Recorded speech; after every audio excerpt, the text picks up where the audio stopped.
الله جل وعلا قال لنبييه ورسوليه موسى وهارون عليهم السلام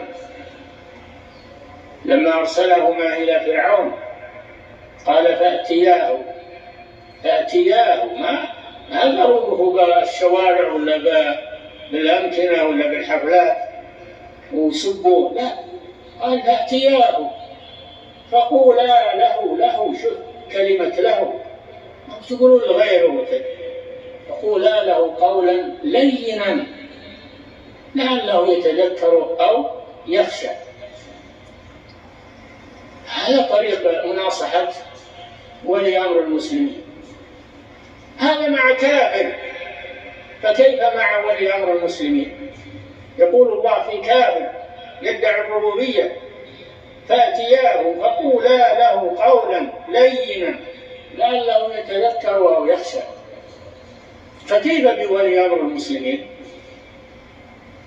تقول أنا ما أقدر أروح لهم ولا أقدر أبلغه، أي ما كلفك الله، يا صدق ما تقدر، لا يكلف الله نفسا إلا وسعها، لا تنشر هذه الأخطاء تقول أنا ما أقدر أصل إليه.